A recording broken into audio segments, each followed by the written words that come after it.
সিলেটে জ্বালানি তেলের ডিপো নিরাপত্তায় বিজিবি মোতায়েন।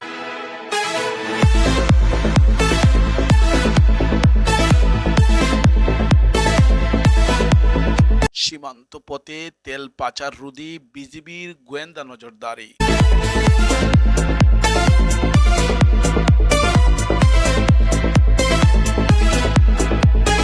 প্রিয় দর্শক, সিলেটে জ্বালানি তেলের ডিপো নিরাপত্তায় বিজিবি 2 প্লাটুন সদস্য মোতায়েন করা হয়েছে। একই সঙ্গে চোরাচালান মজুত করে কৃত্রিম সংকট সৃষ্টির বিরুদ্ধে গোয়েন্দা নজরদারি বাড়ানো হয়েছে।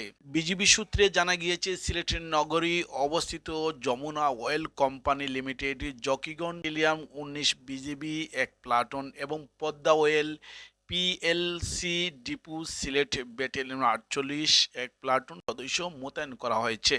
প্রিয় দর্শক, সিলেট ব্যাটালিয়ন 48 বিজিবি অধিনায়ক লেফটেন্যান্ট কর্নেল মোহাম্মদ নাজমুল হক এ তথ্য নিশ্চিত করেছেন। তিনি জানান, গত 25শে মার্চ থেকে সার্বিক নিরাপত্তার লক্ষ্যে বিজিবি মোতায়েন করা হয়েছে। বিজিবি সদস্যরা ডিপোর অন্তর্বর্তী এবং পার্শ্ববর্তী এলাকায় নিয়মিত টহল কার্যক্রম পরিচালনার মাধ্যমে আইন শৃঙ্খলা পরিস্থিতি স্বাভাবিক রাখতে সর্বক্ষণ নিরাপত্তা নিশ্চিত করেছে। তিনি আরও জানান, বর্তমান প্রেক্ষাপটে জ্বালানি তেলের সরবরাহ ব্যবস্থা স্বাভাবিক রাখতে ডিপো হতে চাহিদা অতিরিক্ত তেল সরবরাহ হচ্ছে কিনা তদারকি করা হচ্ছে। পাশাপাশি অবৈধ মজুদের মাধ্যমে কৃত্রিম সংকট তৈরি প্রতিরোধ, সীমান্ত পথে তেল পাচার রোধে বিজিবি গোয়েন্দা নজরদারি জোরদার করা হয়েছে। বিজিবি সূত্রে আরও জানা যায়, সিলেটের পার্শ্ববর্তী মৌলভীবাজার দেশের প্রায় 19টি জ্বালানি ডিপো বিজিবি মোতায়েন রয়েছে। প্রতিটি স্থানে একজন কর্মকর্তার নেতৃত্বে সদস্যরা টহল ও সার্বিক তদারকি করছে। পাশাপাশি যে কোনো অপ্রীতিকর ঘটনা পরিস্থিতি মোকাবেলায় গোয়েন্দা নজরদারি বাড়ানো হয়েছে। বিজিবির অধিনায়ক লেফটেন্যান্ট কর্নেল জুবাইর আনোয়ার বলেন, পরিস্থিতি নিয়ন্ত্রণ রাখতে সর্বদা সতর্ক অবস্থানে রয়েছে। সিলেটে Padma Jamuna depot 2 platoon BGB সদস্য কয়েকদিন ধরে দায়িত্ব পালন করছেন।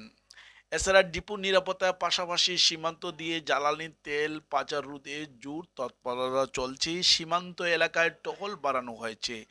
Immigration checkpost, land custom station, পণ্যবাহী নিয়মিত তল্লাশি চালানো হচ্ছে বলে তিনি জানিয়েছেন। এদিকে সম্ভাব্য জ্বালানির সংকট নিয়ে গুজব ঠেকাতে এবং পাম্প পর্যায়ে সুষ্ঠু সরবরাহ নিশ্চিত করতে জেলা প্রশাসক ব্যবস্থা নিয়েছে। প্রতিটি পেট্রোল পাম্পে তদারকির জন্য ট্যাগ অফিসারের নিয়োগ উদ্যোগ নেওয়া হয়েছে। একই সঙ্গে অবৈধ মজুদ বা কারচুপির তথ্য দিলেই পুরস্কার ঘোষণা করা হয়েছে।